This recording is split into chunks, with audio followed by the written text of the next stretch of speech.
goes, there she goes. One effort, we still fly together.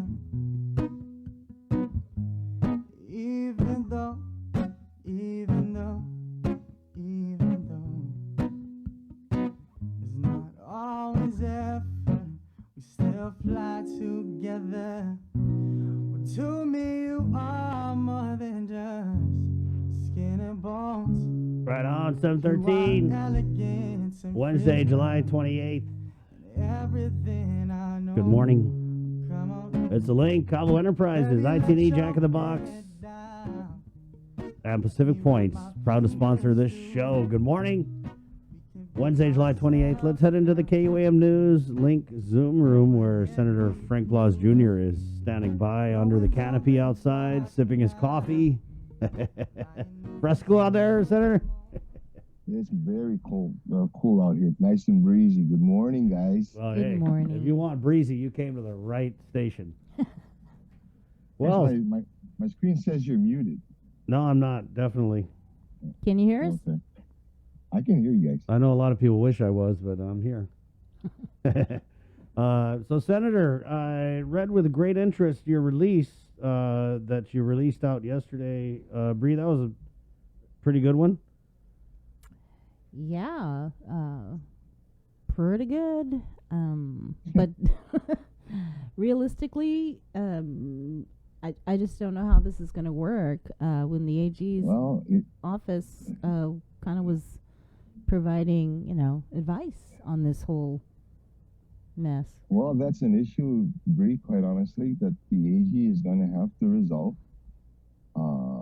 It has been my concern, other than with this particular case, other matters in which the Office of Public Auditor has come out with a report that has identified discrepancies or issues with other matters, and and the concern was, okay, other than the identification of these discrepancies, what then is the role of the government? What is the role of the OPA? And now, here's what's the role of the Attorney General when these issues have come to light. Mm-hmm. And so that's a matter that I believe needs to be resolved. That said, I hope that there is some resolution and there's some movement on the issue that I bring to the Attorney General's attention in the matter of the procurement of the hotels in the first few months of what has been a slew of executive orders pertaining to this pandemic. So, if the AG says that, he is conflicted out, I think that matter should have been thought of because somebody's going to have to represent, in this case, the people of Guam. Mm-hmm. So who is that person? What is that entity? And as is the Attorney General of Guam, I would hope that he would, not only act on the information that has been provided in the OPA report, but if there is a matter of conflict, then move swiftly to be able to resolve that. Appoint a special prosecutor, appoint a special investigator on this thing. It has to be looked into. Mm-hmm. Senator, do you think that the Attorney General should immediately issue an RFP to hire an independent entity to review and prosecute? Because you're right, at the end of the day, is the public auditor's job to do these audits and to, announce to the island that there are discrepancies, there are illegalities, so that it just can go out there and everyone can do nothing with it? You're right. And first off, I think it was almost common knowledge, based on all the reports and all the information shared by news sources, by the media, that there was some concern with regard to the procurement. So this is not a matter that just popped up. purposely, intentionally waited. For I knew that the public auditor was doing this audit as well as many other audits, and not to stand in the way of that process, and so that he can use, or that office can use what power, for lack of a better term, they have in the investigation of this matter. I thought it was best to basically wait until that investigation is done, the report is completed, and sure enough, as a lot of people had concern and had suspected, there were discrepancies. There were some issues with how that procurement occurred. It's documented. There's the OPA, I'm sure, has done their due diligence in the matter of BJ. He does that, and so now here it is. Here we are. We've got a report. There are discrepancies that have been described, that have been laid out with very specific information that was relevant for this report. And in turn, so I wrote to the AGA, says, okay, I'm sure you got a copy of this too. And, in behalf of the people of Guam, in behalf, everybody works for the people of Guam. The last time I checked, as a senator, I work for them, as the OPA, Speaker BJ Cruz does. And now in this case, as the Attorney General of Guam, Leland Camacho. And we all have a fiduciary responsibility to watch how things are managed for the people of Guam within the government. And here's the discrepancy. Now let's do something about it. If you could, since you are a former Guam Homeland Security advisor, so you've kind of dealt with emergency situations, and I want to say you might have even helped with the crafting of the emergency response plan that I'm not even sure we followed, because I think there was an annex on pandemic response. But having said that, what should have happened? Well, thanks for bringing it up, and you're right. Not only as the Homeland Security advisor, but I also served as the governor's authorized representative for the disasters that we still had in our books. We came in the midst of Super Typhoon Pongsong. We were still reeling from Typhoon Tsatan, and then we had a mixture, a series of other disasters that rose to the level that FEMA was involved. And in that, I was very acutely aware of what would be eligible, and what are those expenses that we can seek, FEMA for assistance. One of the very first things that's got to be done, it has to first follow the procurement laws, the laws of the land of where the emergency affects. And in this case, the government of Guam, the Guam Code annotated and administrative, regulations and stuff. If it doesn't follow that, FEMA won't even touch it with regards to reimbursement. Okay, so beyond this, you're right, and you might want to hear the other concern is if in fact that these procurements were done and not in compliance with Guam law, we can't even bring it up to FEMA for reimbursement. So guess what? We've got at least $3 million in expenses that is going to have to come out of our local coffers. We don't have that kind of money right now. I did the math on this thing. $3 million, if you were to use that for $800 for the RISE Act, all RISE Act, you're talking about being able to provide, an $800 payment to over 3,700 families. So, that a lot of people, especially now, as over the last few months, we seem to be throwing millions of dollars around like it's candy. We have a conversation here about 5 million, another conversation there about 10 million or 11 million, and one conversation about 300 million. So when you look at it, at the end of the day, of a cost that we're probably going to have to bear, that again equates to, a $800, hand up, not hand out, but a hand up for at least 3,700 families. So this is not something that we should just take lightly and push to the side. And and then you go back to just the investigations involved in the audit itself, in the OPA. He painstakingly, he and his staff painstakingly went through all the information that was available, that was provided, and in comparison, and with the procedures that they need to be able to conduct an audit, and in comparison with the laws of Guam, these discrepancies were found. And these are just 4 of the highlighted discrepancies. I think that if you delve a little bit more, you may have some issues, you have concern that of possibly discrepancies in other areas. But they felt that these were the 4 that this happened. And we have laws that say that this, in a procurement, this shouldn't happen. Something's got to be done. Senator, I don't know. I mean, if this is anything, but what if they came back and said, "Well, this is federal money. It's not local money." See, it's not federal money. Yeah, that's my point here. Okay. And even if it was federal money, there's the guidelines say you follow the law of the land. Okay, just because you've got this money doesn't basically necessarily say everything else,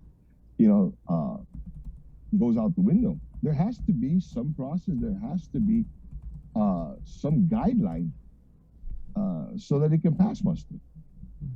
Okay, I don't want to venture to say, if that were the case, what other monies were spent or what other procurement was done. First off, that didn't meet the needs of the people of Guam, could have been better spent for the people of Guam. But just because we wanted to spend it this way, we can spend it this way. I don't, that doesn't sit well with me on that. And again, other than the spending, it's the process of how it was spent. That has to be, that needs to be looked into. We did, again, though. If people say, well, why did you wait this long? Well, I think we all waited this long because it was an investigation. It stemmed from a report conducted by the public auditor, of which he's mandated to do. Yeah. Senator, what did you was it problematic for you how involved the AG was with this? Given that he's supposed to be an independent. For me, it wasn't because and when I was again the authorized representative to for Guam in dealing with FEMA, there were many times that we sat with the Attorney General to be able to here in this case is to be able to get guidance on what are the laws of Guam. How do we accomplish this mission? And still stay within the parameters of the laws of Guam. Yeah, but that's not really what ended up happening, at least from what I recall, was there was advice given by the AG's office to the office of the governor or the legal counsel or whoever, but then that advice was not shared with the people of Guam because it was attorney-client privilege, which I just find so problematic because we're talking about public officials here. Yeah, and so there was that snarky little, the snarky AG, Jessica Toft, who was like, I'm prohibited from disclosing this under attorney-client privilege during GCA. It was just I just was like, what the hell? And I remember we all were privy to that conversation, and yes, there were times that obviously when given that remark, you would have to think then as a resident of this island, he represents me. Yeah, exactly. Yeah. Okay, and if this is a case, a matter of which this needs to be resolved or has to be resolved, then so be it. But I don't think that there's anybody that's going to disagree that, and you know what? If it does, pass muster, if it is in conformity, it is in compliance, then so be it. But in face value, as you see it, based on a thorough investigation, a thorough audit that was conducted, there were concerns that were brought up, and we've got to cross our T's and dot our I's and make sure that this that this sticks. At the end of the day, that this is something that we can go back to FEMA and says, look,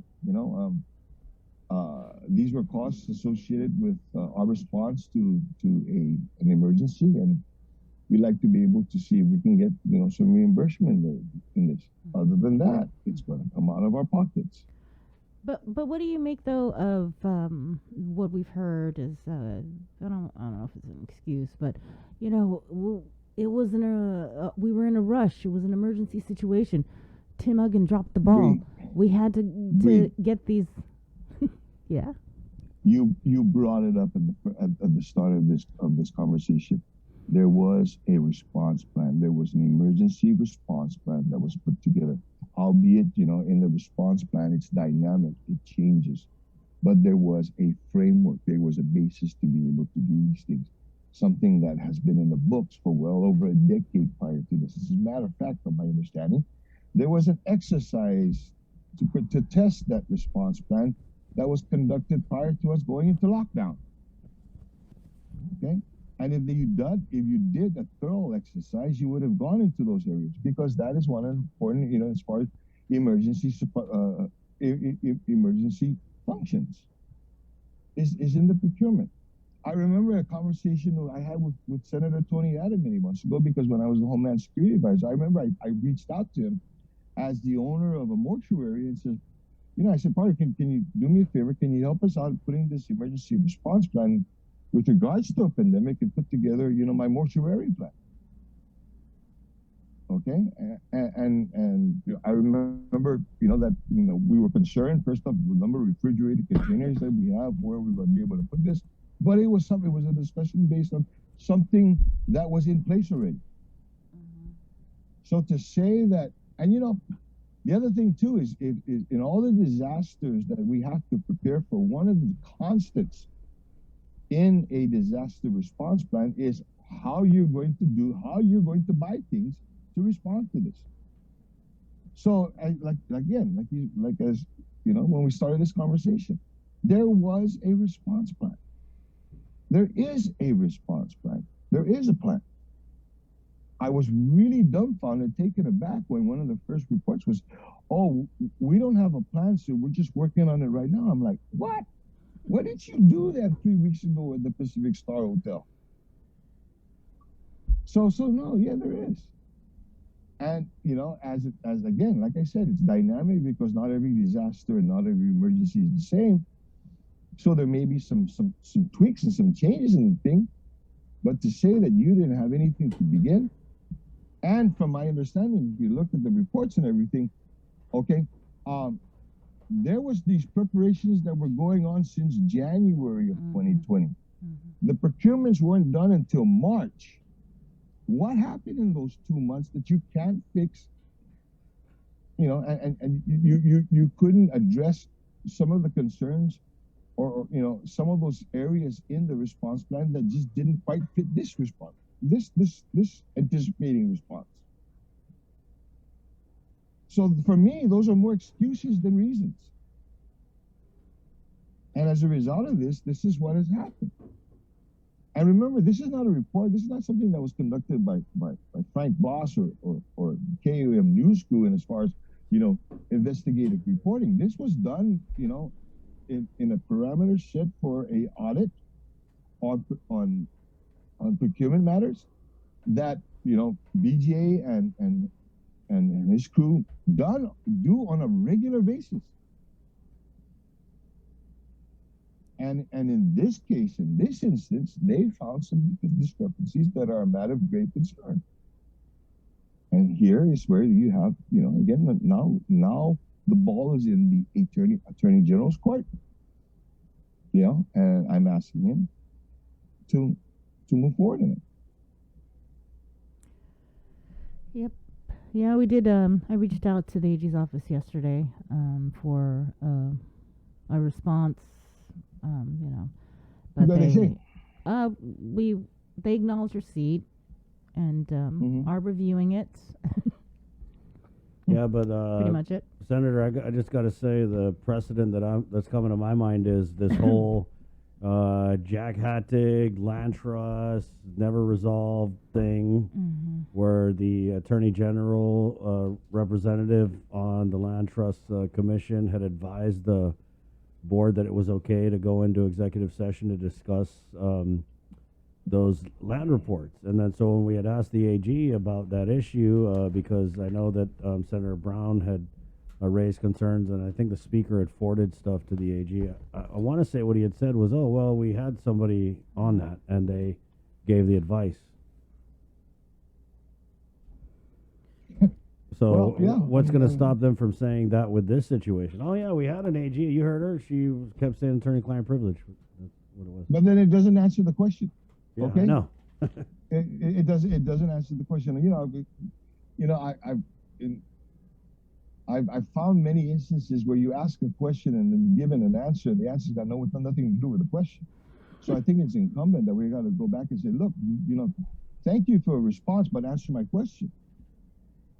And in this case, if that would be the instance that, we're conflicted or we did provide you, thank you for the answer, but answer the question. Are you going to do this or not? Yeah. Okay, and Chris, I'm sure you read the report. It's not a hard read. It's only 8 pages long. But you don't even have to read through the 8 pages. Just look at the 2-page summary, that's provided in the front of it.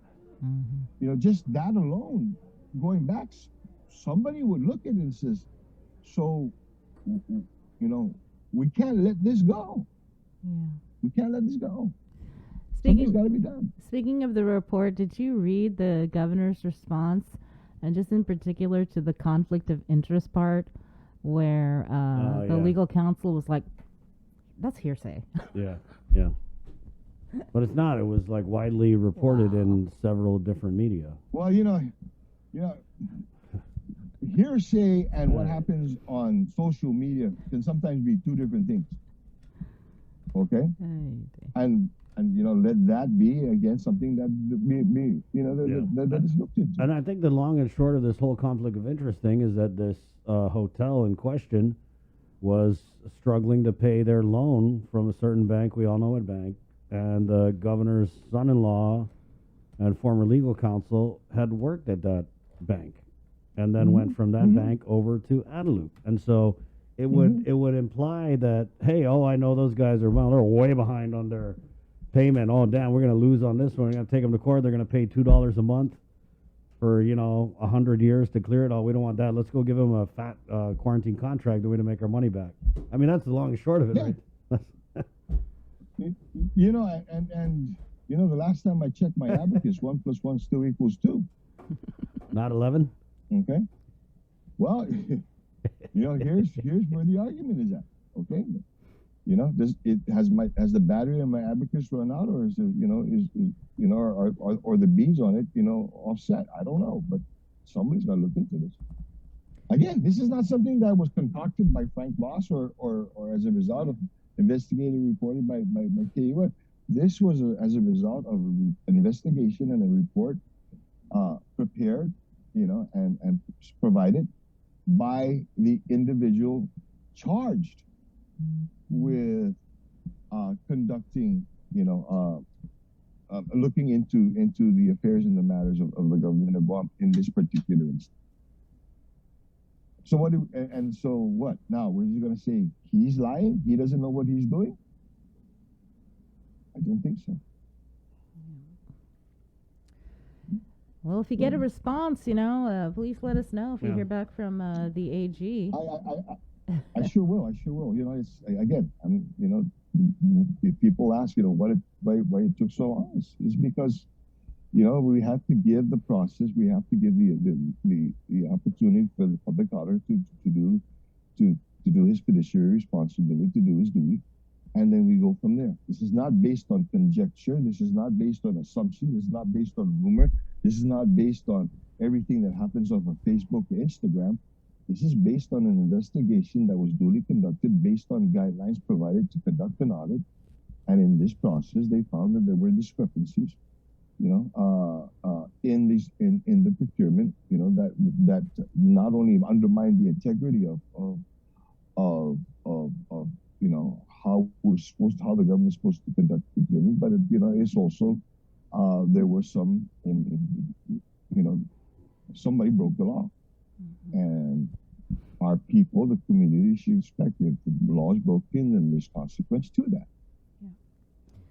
Before we let you go, are you planning on participating on the public hearing for Bill 75 at 9 o'clock this morning? I'm going to listen to that intently. I recognize, first off, I know what my role is in as far as the legislature. That's why, previously I wrote to the governor. And while I agree that we may, based on legislation that was allowed to lapse into laws to basically address that piece of legislation, I do recognize, and the governor said that she has full authority on this thing. Well, great. If the full authority of this thing, here's a recommendation, a suggestion how it can be done. It's not a matter of directing her or telling her how to use the money. So we're trying, we're asking pretty please. Hey, good morning, hello. Let's bring in Senator Tello. I'm not trying to step on your toes, Senator. Yeah, I know you're going to go. Okay. You good? Okay. All right. Thanks, Senator. Okay, Senator Frank. Okay. All right, you all take care. There you go. Morning, Tello. Your turn. Hey, Okay. Paul, aren't you going to stick around for this next discussion? Oh, no, What's the next thing? you're trouble. You're trouble. Actually, I would love to, but okay, truth be told, guys, I'll be honest. Okay, I'm getting calls from your competitors Right. to get on here. They're seeing you here. Right. Go ahead, Senator. Somehow, I think I've stirred the pot enough that everybody's interested in it. So. No, this is good, Cole. I saw the letter. Awesome. I'm glad you wrote that letter. Let's work on it. Let's find out. Find a process that it doesn't need someone from the public, Joe Public, to go and sue the governor of Guam. That it can be done actually through the government itself. Yeah. But we can't have the. Okay, Senator, go on. They're waiting. Okay. That's that. Okay, Joe. All right, Yeah, right on. All right, guys. Hey, all right. Okay. Thank you. Good morning, Senator Tello. Let's